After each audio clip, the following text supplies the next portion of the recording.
Annick Girardin, des dossiers sensibles s'accumulent outre-mer. Est-ce que ce sont de potentielles bombes à retardement pour Emmanuel Macron? Reconstruction des îles après les ouragans, la Nouvelle-Calédonie avec un référendum qui pointe, la Guyane. Est-ce que tout ça, c'est des problèmes importants qui arrivent pour le président? Alors d'abord, vous dire une chose, que les Outre-mer sont bien sûr à l'avant-poste des risques, mais à l'avant-poste des solutions. Et que certes, il y a des difficultés dans les territoires d'Outre-mer, comme dans beaucoup de territoires, mais il y a aussi des innovations, il y a aussi à regarder cette richesse des territoires d'Outre-mer. Je le dis parce que malheureusement, sur les chaînes nationales, on ne voit l'Outre-mer qu'à travers les difficultés. Alors ça ne veut pas dire qu'il n'y en a pas, et ça ne veut pas dire effectivement que les défis dans les territoires d'Outre-mer... Les ouragans ont mis aussi la lumière sur des difficultés. Tout à fait, sont énormes. Et que quand on parle de Saint-Martin, de la Guyane, de Mayotte... ou le dossier calédonien qui n'a rien à voir, qui est effectivement 30 ans de processus politique, oui, on voit l'importance du travail qu'il y a à réaliser dans les territoires d'outre-mer. Des bombes à retardement... oui et non. Oui, si éventuellement c'est maltraité, et non si, comme on le fait depuis déjà 6 mois, et comme l'a fait aussi dans certains cas le gouvernement précédent, les choses sont regardées de manière... il faut le dire. Auquel j'appartenais, de manière différenciée. Moi, je crois que le mot du président de la République et de ce gouvernement, ou du moins l'objectif, c'est ça, la différenciation. Différenciation des territoires. On commence par Samuel Ribaud. Cette différenciation des territoires, justement, c'était quelque chose qui était réclamé par les ultramarins. Vous êtes vous-même ultramarine, puisque élu de Saint-Pierre-et-Miquelon. Est-ce que vous pensez que c'était important d'expliquer, y compris au niveau national, que les Antilles, ce n'est pas la Polynésie, que la Nouvelle-Calédonie, ce n'est pas la Guyane, et que c'est une manière de prendre en compte les outre-mer qui permet d'avancer? Alors, d'abord, moi, et vous le savez, je défends le réflexe outre-mer. Parce que rare, dans une administration centrale, jusqu'à très peu de temps, quand on pense une loi, quand on pense un outil, on pense spécificité des territoires d'outre-mer. Mais j'aurais envie de dire spécificité des territoires isolés, parce qu'il arrive aussi que des spécificités en métropole ou dans l'Hexagone ne sont pas suffisamment pris en compte. Je crois qu'il y a eu les périodes de décentralisation, de déconcentration. Il y a aujourd'hui la période de la différenciation, et moi je m'en félicite pour l'ensemble des territoires, parce que c'est ce qu'on fait aussi aujourd'hui dans la négociation, dans la relation avec les territoires. Relations franches, partage de responsabilités également sur les territoires. Pour moi, c'est important. Et oui, on n'apporte pas la même solution en Guyane qu'on l'apporte à La Réunion, à Wallis-et-Futuna ou à Saint-Pierre-et-Miquelon. On voit bien combien cette France, elle est riche en territoire, donc riche de sa diversité, et il faut qu'elle soit prise en compte. Annick Girardin, la semaine dernière avait lieu le congrès des maires. Parmi les mesures qui ont déclenché la colère des élus, la baisse des contrats aidés. Les collectivités d'outre-mer, et particulièrement la Réunion, bénéficient d'un recours massif aux emplois aidés. En baissant ce nombre, est-ce que vous ne privez pas ces collectivités d'un outil de lutte contre le chômage ? Alors, les contrats à aider dans les territoires d'outre-mer, c'est une décision qui a été prise, c'était annoncé par le président de la République. Cette décision, elle est appliquée.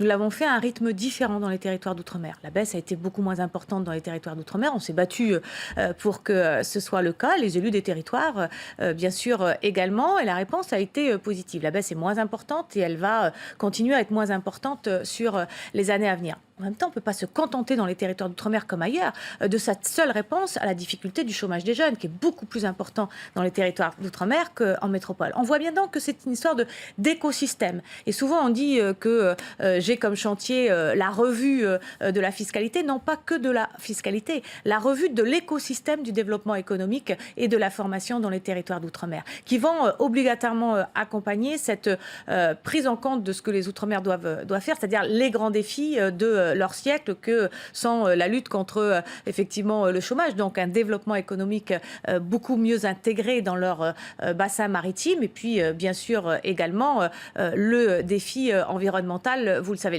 L'emploi jeune, c'est pas la seule solution. Formation, réponse aux besoins réels des territoires, écosystème pour le développement économique, restera toujours un volet social. Et ce volet social, c'est un volet que l'on discute dans le cadre des assises des Outre-mer qui vont se dérouler jusque fin janvier dans les territoires pour trouver des solutions. Parce qu'il y a toujours besoin d'un dispositif social qu'il faut redéfinir. On va y revenir sur ces assises, mais il y a une autre mesure qui a du mal à passer, c'est les économies qui sont demandées aux collectivités. Est-ce que, selon vous, il faut améliorer la capacité d'autofinancement des collectivités d'outre-mer ?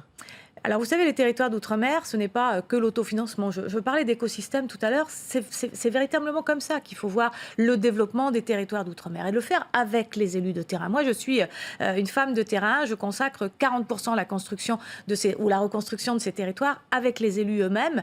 Mais aussi, il faut le faire avec les associations et les citoyens qui sont porteurs d'innovation. Et c'est par l'innovation, c'est par la réforme. Mais l'État a un rôle, c'est l'accompagnement, qu'il soit financé, qu'il soit financier ou en ressources humaines. Vous savez, les Outre-mer ont souvent besoin d'ingénierie.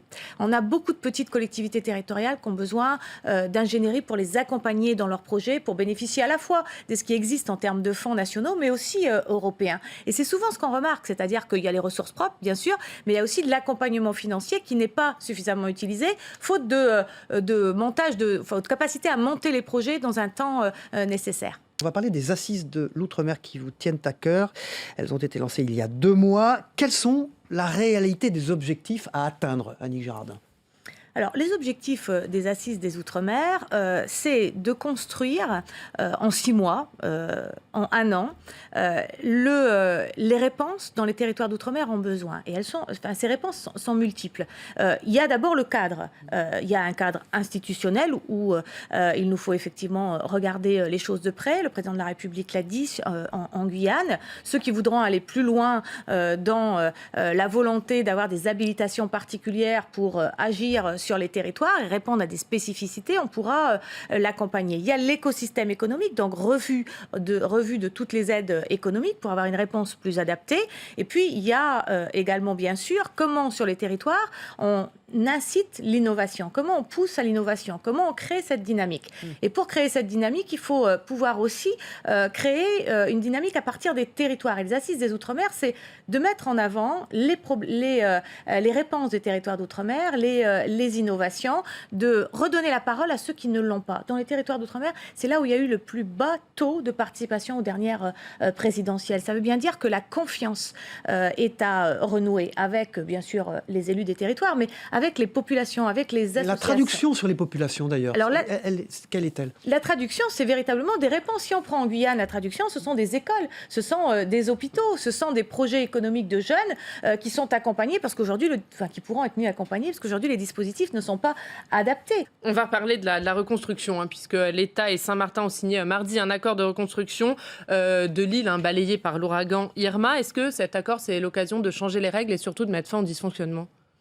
Alors, Saint-Martin a connu une épreuve horrible avec le cyclone Irma. Mais vous le disiez tout à l'heure, le passage du cyclone Irma, c'est aussi la révélation d'un territoire qui était fragile, comme d'autres territoires d'outre-mer. Ces fragilités, aujourd'hui, dans la reconstruction, il faut qu'on puisse lutter contre. Alors, d'abord, une adaptation au dérèglement climatique, puisque on le sait maintenant, et ceux qui ne le savaient pas, malheureusement, peuvent le voir avec Irma. Moi, j'ai fait partie de ceux qui ont travaillé sur la COP21. C'est un sujet sur lequel je travaille depuis très longtemps. L'adaptation au dérèglement climatique, l'adaptation à son contexte géographique. Mais au-delà, effectivement, comment on reconstruit, dans quelles conditions on reconstruit de manière plus durable ? Est-ce qu'on continue à construire au bord de l'eau aujourd'hui ? Sans doute pour certaines activités, d'autres pour non. Est-ce qu'on contrôle mieux l'urbanisation ?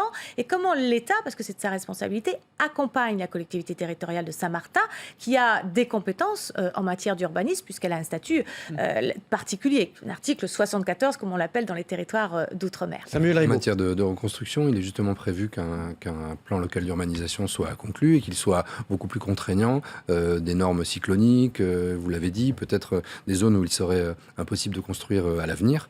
Voilà. Quels sont les engagements qui doivent être pris pour éviter la situation catastrophique qui a suivi le passage du cyclone ? Alors, l'État accompagne de plusieurs manières. D'abord, financièrement, effectivement, la collectivité pour pouvoir se préparer à cette reconstruction et accompagner cette reconstruction. Et puis, en ingénierie, il faut qu'on renforce les ressources humaines sur le territoire de Saint-Martin pour accompagner la collectivité à appliquer effectivement les règles d'urbanisme aujourd'hui, comme il faut effectivement aujourd'hui le faire, c'est-à-dire tenant compte de ce dérèglement climatique et des règles d'urbanisme. On ne peut pas mettre la vie des gens en danger. À nouveau, c'est quelque chose que l'État n'acceptera pas. Autre sujet, la Nouvelle-Calédonie, que vous connaissez bien, Samuel Raybaud. Oui, alors vous vous rendez avec le Premier ministre en Nouvelle-Calédonie cette semaine. Un comité des signataires s'est tenu au début du mois de novembre, qui a été plutôt salué par ses participants. Or, comme il est de coutume, lorsque les élus sont rentrés en Nouvelle-Calédonie, il y a des discours un petit peu différents, dissonants qui se sont fait entendre. Il y a notamment une prise de position un petit peu radicale de la part de certains élus indépendantistes. Comment appréhendez-vous ce contexte dans lequel vous vous rendez en Nouvelle-Calédonie avec le Premier ministre ? Alors vous savez, vous l'avez dit, la réunion à Paris, ce comité des signataires s'est bien passé et avec effectivement des décisions politiques qui étaient fortes. Alors, au retour, effectivement, en Calédonie, il y a eu des débats. Il y a toujours, vous savez, dans une délégation, des gens qui représentent leur groupe, leur mouvement, et il y a toujours débat ensuite, parce qu'il y a des positions à prendre. Mais on le voit bien là, la loi organique qui doit être prise très rapidement et qui organise ce référendum et les conditions de ce référendum a eu un avis à l'unanimité au Congrès. On voit bien que le message, il est fort, même s'il y a débat. Et c'est normal qu'il y ait débat. Ça fait 30 ans aujourd'hui que la Calédonie est dans un processus politique dont il faut se féliciter d'ailleurs, de construction d'un destin commun avec l'approche de rendez-vous référendaires qui sont des moments importants. Mais il ne faut pas voir ces moments comme une fin d'un processus, mais pour moi, comme le début d'une histoire nouvelle pour la Calédonie et les Calédoniens,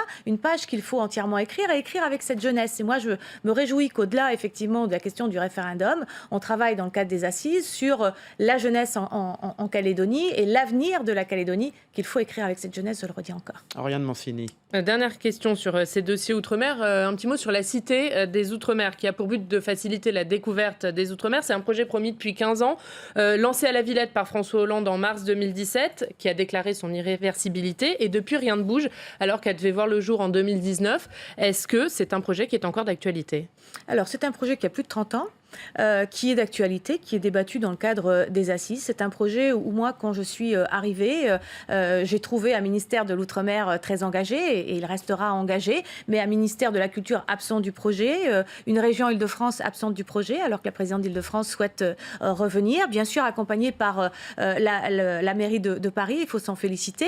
Un travail qui n'avait pas suffisamment été fait avec les territoires d'Outre-mer, parce que cette cité des Outre-mer, elle a un sens que si elle est en lien avec les territoires, même si elle est effectivement en lien avec les ultramarins qui vivent dans l'Hexagone. On voit bien qu'il y a, de mon point de vue, ce manque de projet collectif autour de cette cité des Outre-mer. Je veux redonner de la collectivité, un projet collectif au territoire d'Outre-mer. Là aussi, c'est important. Elle aura lieu, cette cité des Outre-mer. Elle se fera avec un an de retard. Un an de retard. Elle était prévue être aujourd'hui déjà. Enfin, le bâtiment devait être rénové à partir de 2020. De maintenant. Il sera effectivement. Elle sera cette cité des Outre-mer en 2020. C'est une annonce. Oui, c'est un engagement que j'ai pris à l'Assemblée nationale. Le tout, c'est de se dire, rénover un bâtiment pour en faire une cité des Outre-mer, c'est bien. Penser son fonctionnement dans la durabilité, c'est mieux. Emmanuel Macron a annoncé dans un grand discours samedi ces mesures pour lutter contre les violences faites aux femmes. Les chiffres publiés par le ministère de l'Intérieur début septembre montraient que les territoires d'Outre-mer étaient davantage touchés par ces violences. Faut-il des mesures spécifiques, particulières pour ces territoires ? Alors, il y a un tel retard, notamment dans les structures d'accueil, que oui, il faut agir vite et très vite. Et quelles sont-elles ? Et la première d'ailleurs des mesures qu'on a décidé en arrivant, c'est de renforcer les informations ou les données que l'on a. Vous savez que nos chiffres en Outre-mer datent de 2000. Donc on a cette nécessité ça a déjà été prévu pour 3 départements d'Outre-mer, d'aller plus loin dans une étude territoire par territoire. Il nous faut pouvoir le faire aussi en Polynésie. On manque complètement de données. Et puis il faut accompagner davantage les territoires d'Outre-mer. Un rapport du CESE sur les violences faites aux femmes me sera remis très certainement dans 2 semaines avec la secrétaire d'État, et j'espère que ce sera fait sur un territoire d'outre-mer. Moi, j'ai proposé que ce soit en Martinique. Ce sera symbolique plutôt que de tout faire à partir de Paris. Le maintien de Christophe Castaner au porte-parole, au gouvernement, pardon, est-ce que c'est problématique ? Est-ce que c'est quelque chose qui est compatible avec ses nouvelles fonctions à la tête de La République En Marche ? Quelle est votre position là-dessus ? Vous savez, j'aurais tendance à dire que tout dépendra de la manière dont M. Castaner mènera à l'avenir sa mission. Et moi, je lui fais toute confiance. On savait tous que porte-parole, c'était pas possible. Il n'y a pas de raison qu'il ne puisse pas le faire. À lui, effectivement, de trouver ce juste équilibre qui sera le sien à l'avenir.